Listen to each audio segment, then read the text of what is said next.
Number 6, Notre Dame 2024 preview after the Stinger.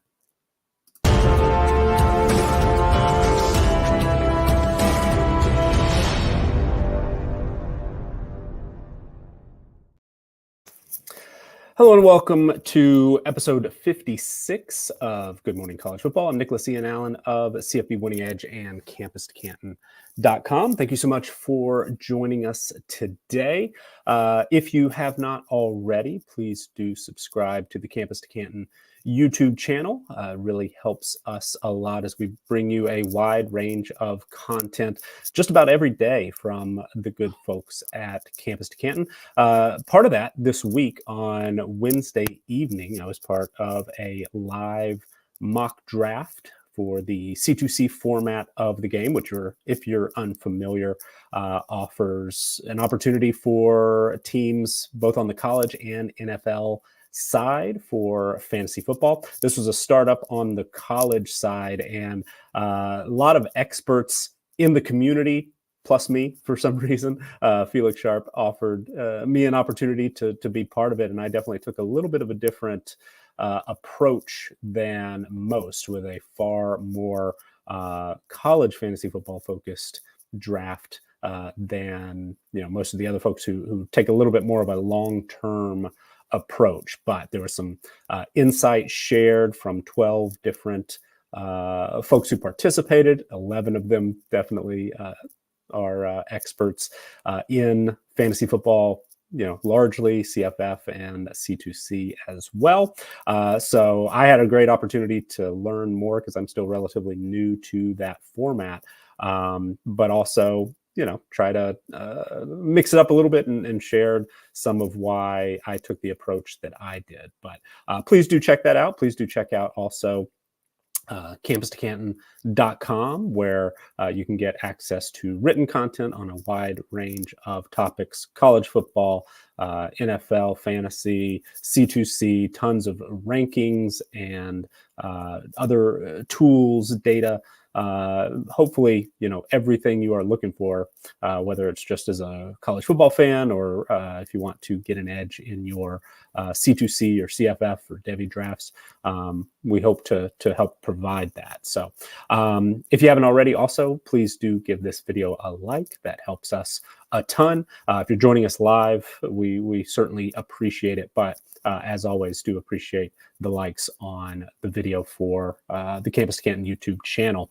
And finally, before we really get into this Notre Dame preview, where we will be discussing our CFB Winning Edge returning production database, our team profiles, all of those are available to CampusToCanton.com members who are subscribed at the all 22 or C2C Winning Edge levels. So if you would like to see all 134 team pages whenever you want it, instead of these focused one-by-one team previews, we do certainly hope that you'll give that a try at CampusToCanton.com. The C2C Winning Edge tier or all 22 tier access gets you access to those documents. But a little bit of news before we get to the Fighting Irish. There was reporting from Brett Vito, who of course covers North Texas very well for the newspaper there in Denton, that Stone Earl has left the North Texas program. Earl got a lot of first team quarterback reps this spring. Him moving on definitely clears the way for Chandler Morris, the transfer coming in from TCU, to be the starting quarterback of the Mean Green this season. That was the expectation regardless. And Earl certainly had a chance potentially to compete for that job, but with Jace Ruder moving to linebacker earlier this year, right now in our team profiles, Chandler Morris and true freshman Cash McCollum are the only quarterbacks, scholarship quarterbacks on that roster. So North Texas looks like right now pretty thin at the quarterback position, but Chandler Morris If you're thinking, from a CFF mindset, somebody really who has a pretty high ceiling, assuming he can stay healthy, which has been a little bit of an issue the last couple of years at his various spots. Also, a little bit of news from former UTSA and Ole Miss wide receiver Zachary Franklin, who had an excellent career early on at UTSA, where his play caller there for, if not the entire time, certainly a large chunk of it, and maybe the best years, Barry Lunney Jr., who is now the OC at Illinois. Well, those two are going to get back together because Franklin, who spent last season at Ole Miss, where didn't play a whole lot. I think there might have been some injury as part of that, but also, perhaps got lost in the shuffle a little bit after transferring to the Rebels. He is committed to Illinois, and this late in the process, not quite ready to pencil in Franklin as a starter. Pat Bryan is the most experienced player in that room, is a returning starter. We also have Malik Etsy and Ashton Hollins, a pair of sophomores currently listed as starters. Franklin absolutely could quickly ascend the depth chart and be a real factor in that Illinois receiving core. But as of right now, we just slotted him in the two deep in our Illinois projected depth charts, but a big pickup potentially for Illinois this season. We mentioned the name Colin Truitt, an offensive lineman transfer from Chattanooga. Was it earlier this week or a week ago, as committing to Kansas State, providing some depth there at a position of need potentially for the Wildcats. Well, Truitt has since flipped his commitment to Baylor. So we gave a little more detail on his background. Truitt didn't play last season. I'm not 100% sure if that was injury related or not, but I assume it was. But a very experienced player dating back to 2019 with Chattanooga, or actually prior to that, I believe, signed with Cincinnati, but is headed to the Big 12 and Baylor, where not sure if he'll be an immediate starter, but again, somebody who can provide depth and experience, and everybody in college football could use more offensive linemen, so he'll be a welcome addition there. Finally, before we get to our team preview, some tragic news out of Hattiesburg, Mississippi, where MJ Daniels began his career at Ole Miss, transferred to Southern Miss, where he was a starter in the secondary for the Eagles, has died, was killed in an off-campus shooting in Hattiesburg. So our condolences to Southern Miss, of course, and Daniels and his family. Now turning our attention to Notre Dame, and the Fighting Irish are kind of I was expecting a little bit wider range of rankings. We talked yesterday, or excuse me, on Wednesday, when we previewed Ole Miss, number 5 in our preseason power rankings. There was quite a range of potential outcomes there for Ole Miss, or expectations. We have the Rebels number 5, but I believe there were some sources and other systems out there who had them as low as 16th. I thought Notre Dame was going to be kind of in a similar range, especially after, if you remember, 2 or 3 weeks ago, where Brandon Marcello of 247 Sports, who does great reporting, great work for 247, but offered a post-spring practice, I believe it was top 30, that did not include Notre Dame. There was a lot of outrage. There were plenty of comments and all that. How could you possibly leave off this Notre Dame team? And understandable in some ways, but also it I'm not sure if 100% maybe that was an accident. Sometimes when you do those rankings, those type of things can happen, as somebody who's created content in the past. But it's also possible, and Marcelo mentioned, he just wasn't really sure how that offense was going to come together. And Riley Leonard transferring in from Duke is a bit of a question mark, especially since Leonard went down with an injury, an ankle injury, last season against Notre Dame when he was playing for the Blue Devils, and it just wasn't the same after. Missed a good chunk of time, tried to come back, wasn't really able to be super productive.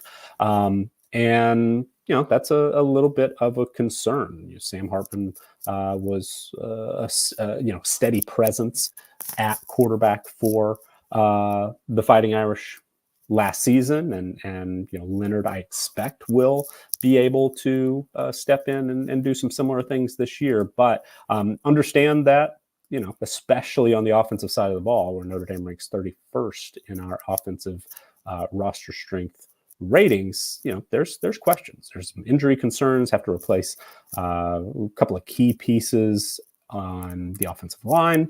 Joe Alt, very, very high NFL draft pick, chief among them. A rebuilt receiving core, lose your top rusher. Nevertheless, this is a team that our numbers really, really like, especially on the defensive side of the ball. And I think the schedule sets up quite well for this Notre Dame team to make a run at a college football playoff spot. So we'll dig into that. But before we do, let's discuss a little bit more in depth what are some others saying. As I mentioned, not as wide a range on these preseason rankings, and most of the sources that we've kind of been referencing just to get a little bit of an idea. What does the outside world think of these teams as we preview them? And at the Sporting News, Mark Schlabach's ESPN power rankings, and also Beta Rank, which is purely analytic model. So a range of people who do more opinionated, how is this team going to finish type preseason rankings, but then on the side of Beta Rank, definitely a how does this team stack up in terms of the numbers, what they tell us. All have the Fighting Irish number 5 in their preseason rankings, so even a little bit higher than ours. I thought our team strength power rankings at CFB Winning Edge, we're going to be on the high side at number 6, but 3 others at least out there have Notre Dame as a top 5 team. Stuart Mandel of The Athletic, his most recent post-spring top 25 has Notre Dame at number 7. Andy Staples of On3 has the Fighting Irish at number 8. In the Athlon Sports season preview magazine, Notre Dame is number 9. And then SP Plus, Bill Connolly's great work there at ESPN, actually on the low end, somewhat unexpectedly for me, at number 10. So there is certainly a range. Is Notre Dame a top 5 team? Certainly looks like a top 10 team according to most. And we're really going to dig into what our numbers say. If this is your first time joining us, this isn't the most interactive preview, maybe not the most entertaining, but we really do try to give a good look at how our numbers see each team based on, the team performance from last year, our stats-based ratings of kind of grading each team based on dozens of different stats, but has no opinion in it whatsoever.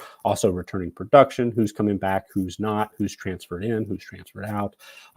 But then really showing our individual player ratings, our unit ratings, how we build from that up to our overall team strength power ratings, which we use to project point spreads for every game, and then convert those point spreads and those projected win percentages into win totals, preseason win total projections that we compare to the odds makers. So Notre Dame, if we, a lot of the discussion and in this preview series so far, we've relied on some NFL draft prospect insight. Jordan Reed at ESPN has most recently put together a piece that has been super helpful the last couple of days, and he had some positives to say about Riley Leonard, who's listed here at 6'4", 212 pounds.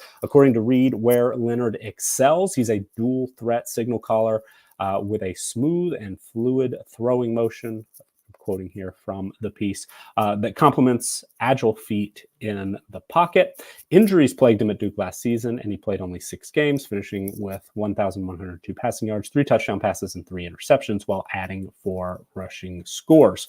He goes on to discuss, the potential of new offensive coordinator Mike Denbrock, coming over from LSU, returning to South Bend, where he spent fair amount of time already. But where he needs work, according to Reed, said Leonard, quote, didn't attack downfield frequently or effectively last season as Duke's offense focused on short passes. He completed only 57.6% of his throws, despite being in a scheme that required short passes and quick decisions. The offensive line was a factor there as far as his inaccuracy goes. His arm strength is average, according to Reed. And the expectation, it seems, is that he's going to be much more aggressive in Denbrock's offense. So that should, according to Reed, give a little bit of a better indication on his limitations. Bruce Feldman at The Athletic, we've referenced this piece, I believe, in every preview so far, get some anonymous feedback from opposing coaches and other folks. And talking about Riley Leonard here, a head coach in the ACC, says he's faster than you think live. Tough kid. His accuracy comes in the intermediate passing game. He's not a downfield guy. He's not Sam Hartman. Sam was very accurate. So then another indication that, accuracy for Leonard, a little bit of an issue potentially. A Power 4 recruiting coordinator, quoted here, said, we did study him a lot. He's a really good athlete playing behind a terrible O-line. His accuracy was a little erratic. He's a good competitor, but just an average passer. So, last year, final quote here from an ACC defensive coordinator, said he was a shell of himself when we played him. He's a muscle thrower. I don't think he's an elite thrower. Can he make that jump? He has good size. He's a winner. He's tough as nails. People try and compare him to Hartman. Sam was a polished passer, very accurate. So pretty consistent thoughts there on Riley Leonard. And there was a lot of buzz this time last year about him potentially being one of those, real risers in the upcoming NFL draft. There was a thought that, maybe because I believe he was a redshirt sophomore after or maybe, I don't know, true sophomore. He coming into 2023, he had, that was it. He was going to be draft eligible. There was a thought that, maybe he had first round potential. Maybe he still does. Not sure. I know Chris Moxley at Campus to Canton did a deep dive on Riley Leonard. Entering last season, came away not super impressed. Didn't necessarily see a future first rounder, but there's plenty of evidence, especially in this most recent draft, that there's some quarterbacks who weren't expected, perhaps, by the larger community to be first-round picks that ended up being the case. And maybe Leonard still has the opportunity. But looking back at his 2022 numbers, that's where a lot of the excitement really was. Last year, as that defensive coordinator said, Leonard was mostly a shell of himself, especially after that ankle injury. All right, certainly after that ankle injury. But he was a good bit more accurate in 2022, completed 63.8% of his passes for 2,967 yards. He did average just 7.6 yards per attempt. A lot of room for improvement there, but had a 20-6 touchdown to interception ratio. And then, a lot of positives about his athletic ability. Ran for 699 yards, averaged 5.64 yards per carry, and had 13 rushing touchdowns as a sophomore. So if he's able to put up numbers like that for Notre Dame, then the Fighting Irish are going to win a lot of football games this fall. Notre Dame entering this season, according to DraftKings, which is just who I happen to reference for these win totals. That over-under is set at 10. And as we'll get to, our projection is quite close to that. So 10-2, Notre Dame, probably a lock for the college football playoff. It's the first year, so anything could happen. Might have a poor understanding of that. But if things go as expected, according to the odds makers in the market, which is evenly split at DraftKings, the odds right now are minus 110 on both the over and the under. That seems to be, sort of mostly the consensus, 10-2 for Notre Dame this season. And to me, that seems like a playoff team. So getting into our numbers, let's take a look at how Notre Dame fared last season. I'll share my screen here with you. Taking a look first at our 2024 team profiles, again, available at campus2canton.com for all 22 and C2C Winning Edge tier members. Last season, Notre Dame went 10-3, lost a heartbreaker to Ohio State, where collegefootballdata.com gave the Fighting Irish a post-game win expectancy of 96%. So unlucky is one word potentially for that type of scenario. Missed opportunity is another, but Notre Dame, if you look at the box score from that game against the Buckeyes, statistically speaking, if they were to play that game over 100 times, you would expect Notre Dame to win it 96%. That win over Duke really could have gone either way, and perhaps the Fighting Irish benefited from Riley Leonard going down. Bounce back with an impressive win over USC, blew out Pitt, but came up short against Clemson there late in the regular season, just a 24% post-game win expectancy, even though that was a one-score game. And then Notre Dame really looked great the last 3 weeks of the season, the last 2 weeks of the regular season against Wake Forest and Stanford. Not good teams last year, but still dominant performance from Notre Dame, who also dominated Oregon State in, I believe it was the Sun Bowl, right? This Notre Dame team, 10 wins, very solid. Some missed opportunities, including one real big one. Were outplayed. I skipped over that Louisville loss, but lost 33-20, and that game I don't think was as close as even that 2-touchdown margin would indicate. But very solid year for Notre Dame. Played some really tough opponents, played them well, finished strong, and coming into this season, we will take a look at those team performance numbers. Notre Dame is bringing back a fair amount to build upon this year.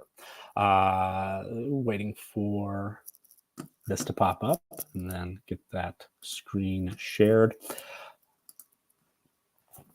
Notre Dame ranks just 87th in overall returning production. These are adjusted for transfers outgoing and coming in. A big part of that is, losing Sam Hartman at quarterback, where he put up passing numbers very similar to what we mentioned Riley Leonard put up in 2022. Did average more, yard plus, almost a yard and a half more as far as yards per attempt. And that's an important number that I like to reference as far as, how efficient creating big plays, how explosive potentially is a passing offense. And Hartman, mentioned in a lot of those quotes, was quite accurate.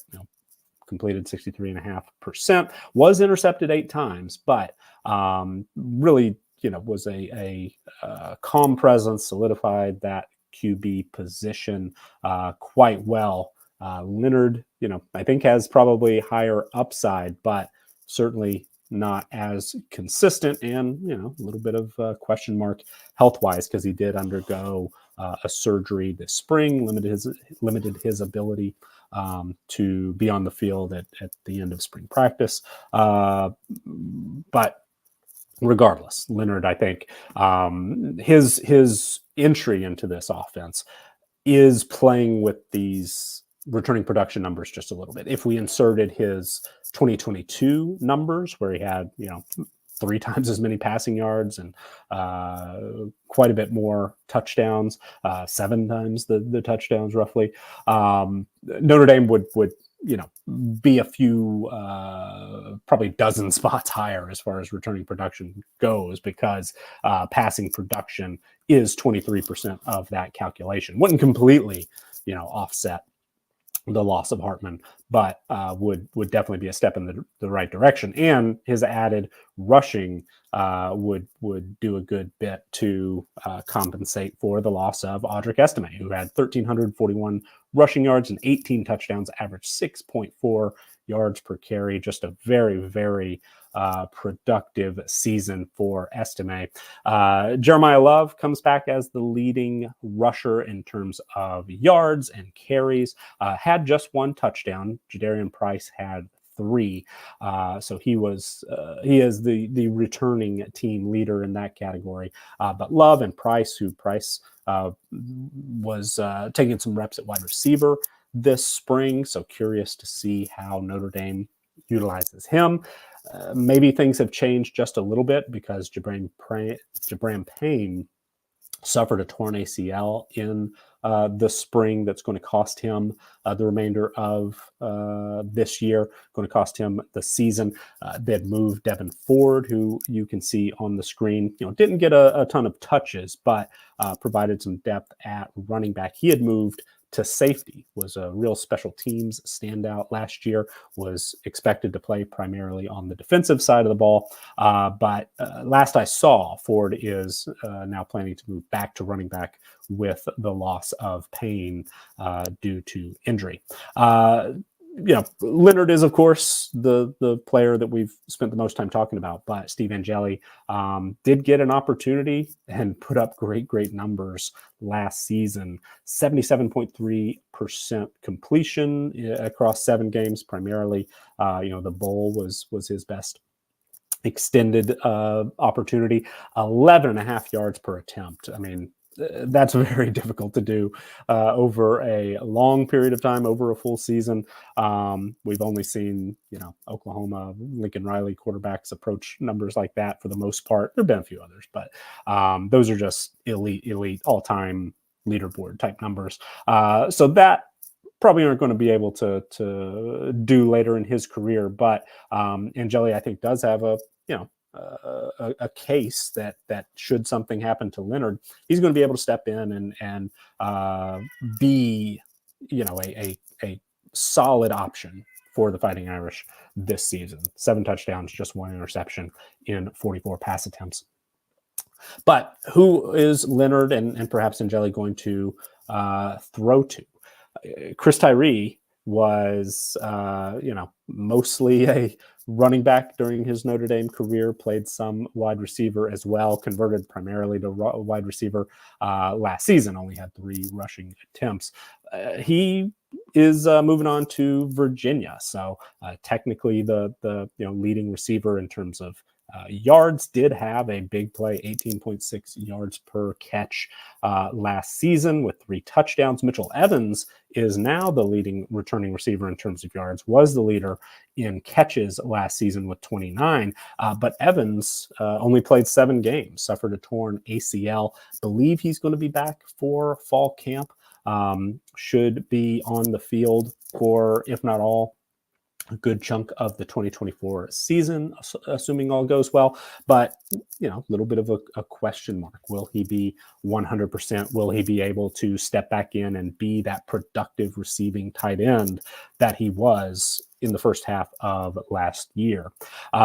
Rico Flores Jr. also transferred out, the number 2 wide receiver for Notre Dame last season. Actually had 1 more catch than Tyree, a little less explosive as far as the numbers go. But Jordan Faison and Jaden Thomas. Faison, real pleasant surprise last season after walking on. Member of the Notre Dame lacrosse team, where he was a elite level recruit, but pretty good receiver as well. Had 16.9 yards per catch, actually led the team with, second on the team, excuse me. Jaden Greathouse had an excellent start to the season, ended up with 5 touchdown catches, but Faison, little more opportunity later on in the year.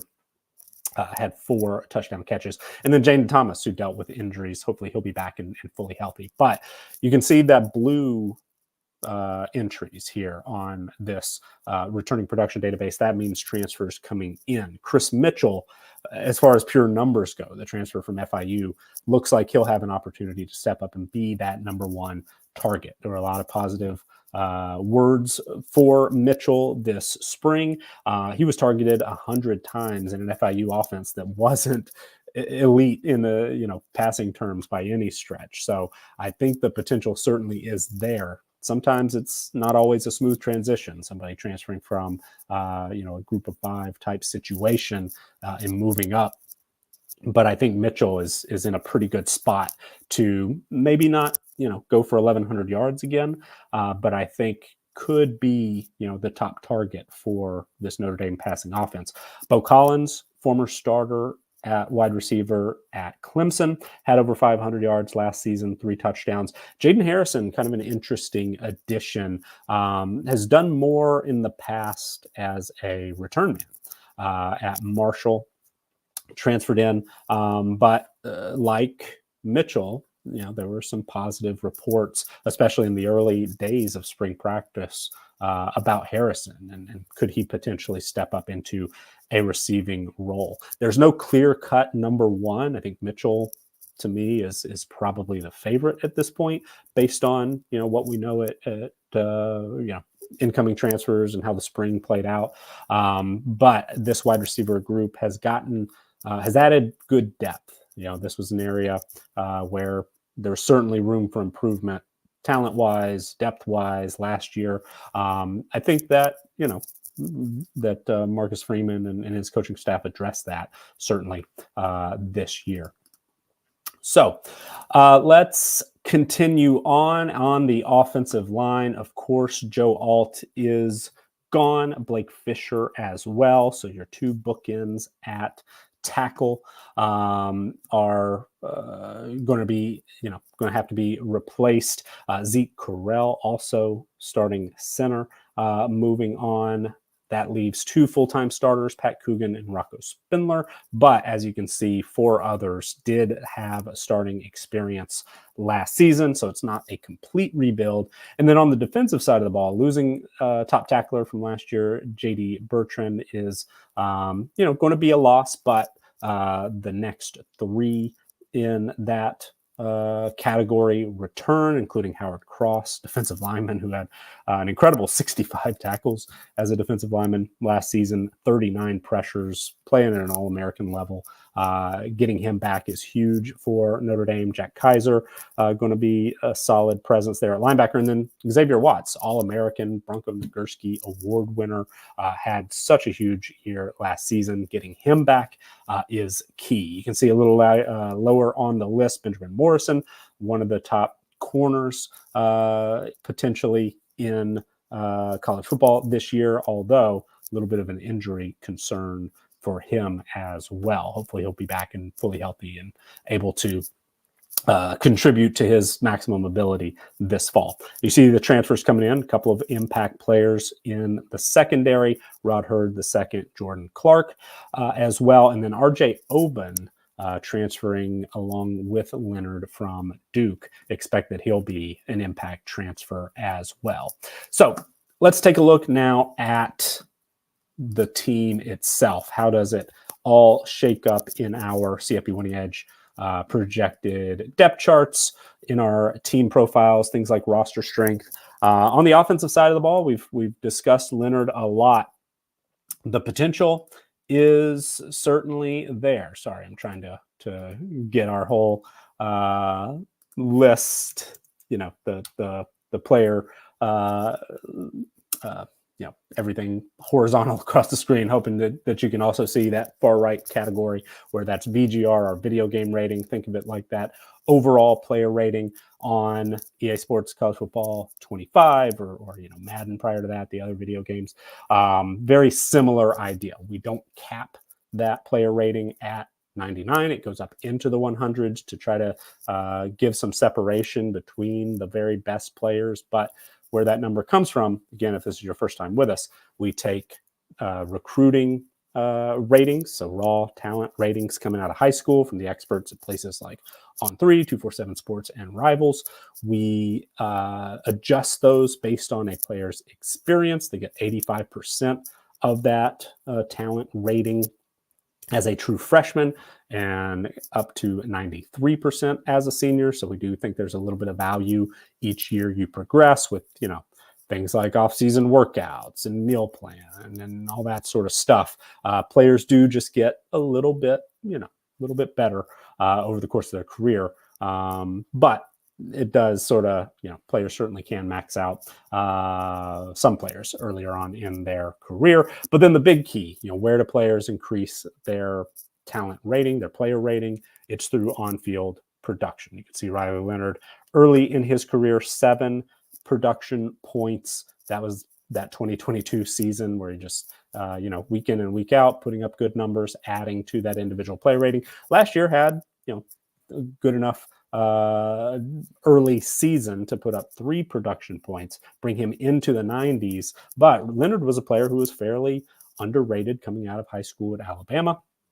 Ended up at Duke. Weren't sure he was going to be that starter in 2022, was competing with, who was it, Jordan Moore, who ended up converting to wide receiver, had a great connection with Leonard there in 2022, and a little bit last year as well. But Leonard is perhaps, you could argue, a little underrated as a 91 rated player in our video game ratings. I think he certainly has the potential to put together a great season, end up this year in that upper tier, maybe close to or past a 100 if all goes well.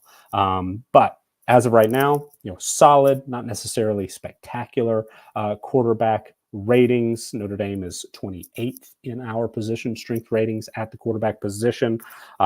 So not a weak spot, but as we discuss with certainly the injury potential there, or coming off the injury, how well is he going to be up to full speed early this fall? Leonard, a little bit of some questions potentially, but really excited for him this year. We have Jadarian Price penciled in as the starter at running back.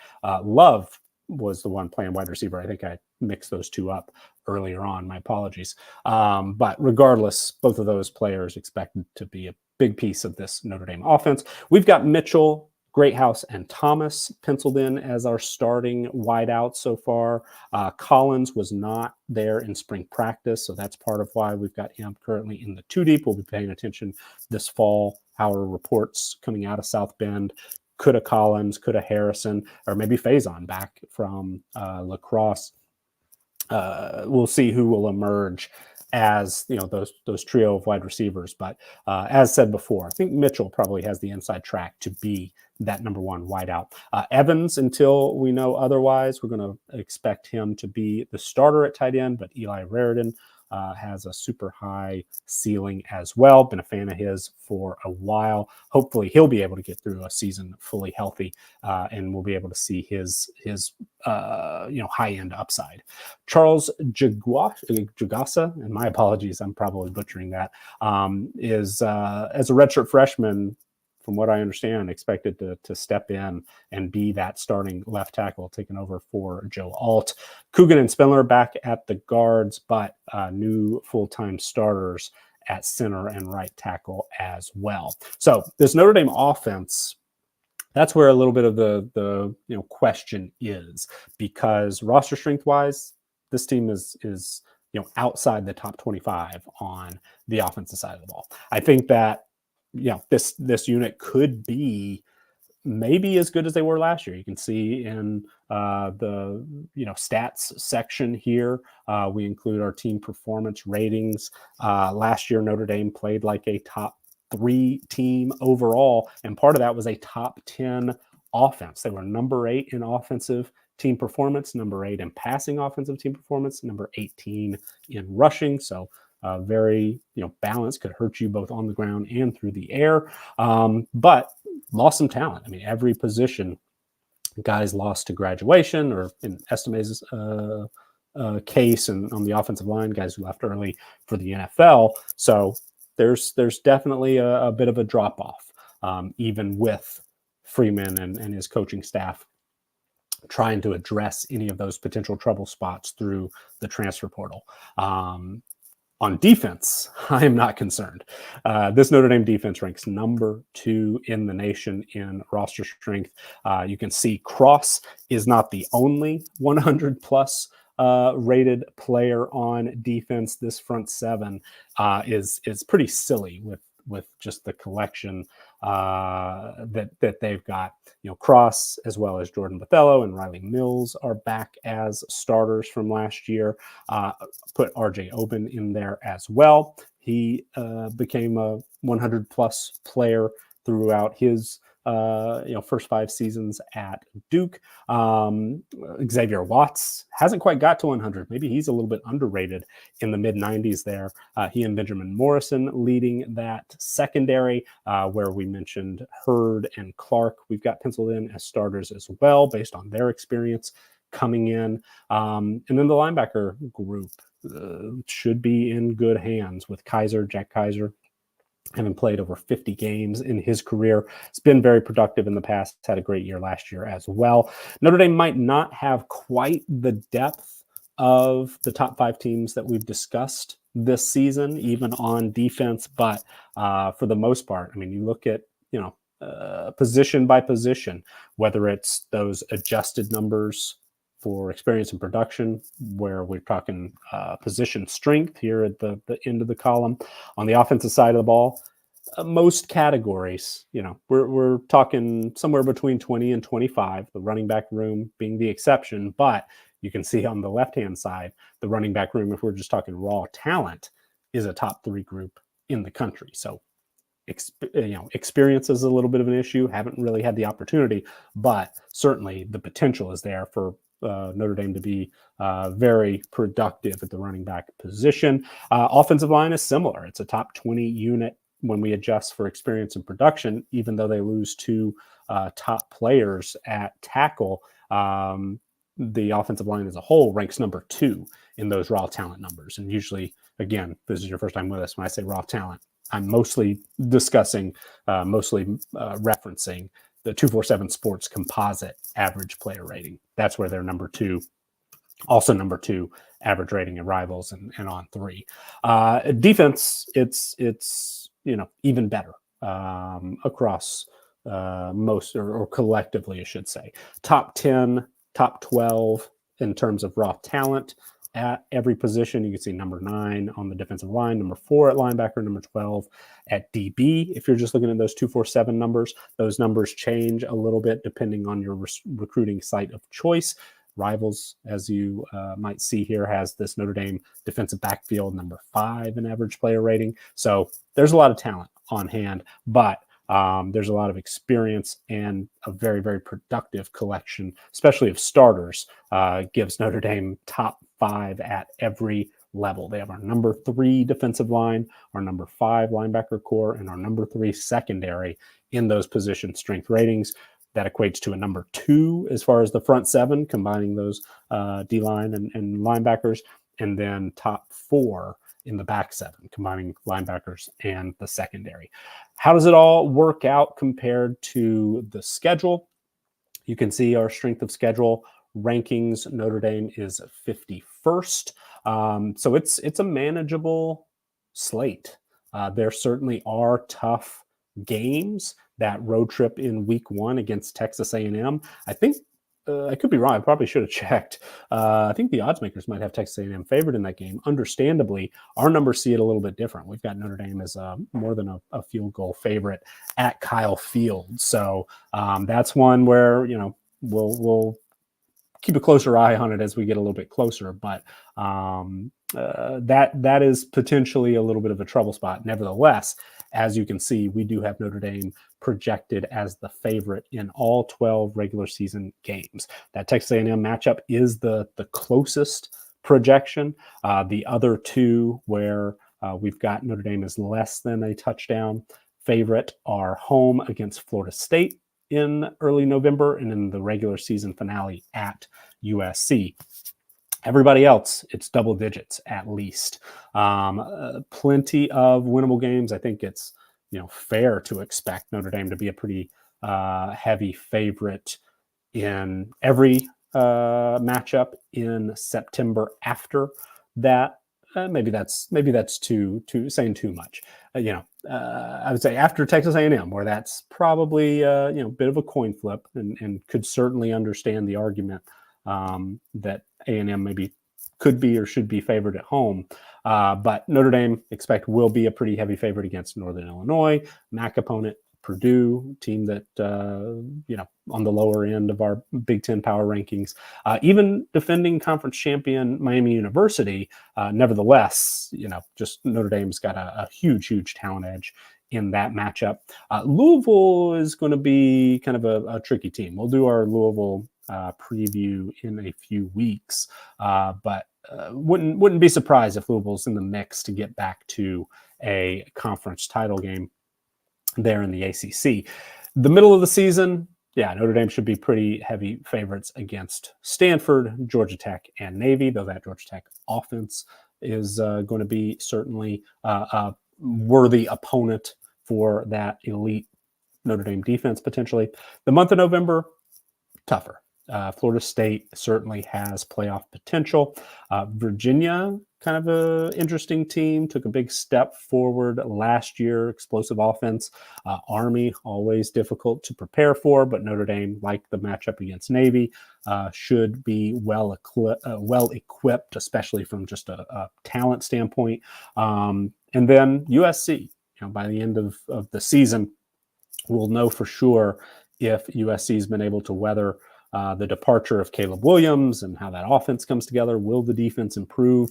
But as it stands right now, I think it's fair to expect Notre Dame to be favored even on the road there. As you can see, we get close to that 10 as far as a projected win total. But the way we do this, when we convert those projected point spreads to those win percentages, give a percentage of a win based on each of those. So in week 1, we've got Notre Dame favored against Texas A&M. We assign, convert that to a projected win percentage of 58%, put 0.58 wins in the projected win column for Notre Dame, 98% against Northern Illinois, 75% against Purdue. So that's 0.98, 0.75. Continue down the list, add it all up, we get to 9.76. So we are officially under that DraftKings 10-win projection. But this year, we're also tracking a little bit of an adjustment to our traditional win total projection. Those win total projections, just doing it like this, I say this every time, I probably will continue to. We've done it the last 3 seasons for every FBS team, and across that time period, we've been correct 60.4% of the time. That is I think I feel very, very good about that. Last season, that number dipped to 55%. That was actually our worst performance. But there is room for improvement at the high end and at the low end, where our numbers are basically always going to be under somebody in the 11, 10 and a half, even 10 is really, really difficult for our numbers to get to. We're almost always going to be under there. We're almost always going to be over for the 2, 2.5, 3.5 on the extreme low end. So we're given a 10% bonus for each game in which a team is favored. Notre Dame favored in all 12 games. So let's add 1.2 wins to this in our up-to-date win total projections. Kind of new. We're tracking to see how those compare. We would have Notre Dame going way over, 10.96 wins. So an 11-1 Notre Dame team absolutely would be a slam dunk addition to the college football playoff. So there's certainly some trouble spots. There are at least 3 losable games, maybe 4. But this Notre Dame team, I think, is solid defensively. It's about as good as it gets. And on offense, even though, maybe not perfect, through the transfer portal, I think that Marcus Freeman and his coaching staff have done a good job addressing every, potential trouble spot, even though there's not really, transfers coming in on the offensive line. As we discussed, they've recruited that position incredibly well. Wide receiver, there's been a lot more attention paid there.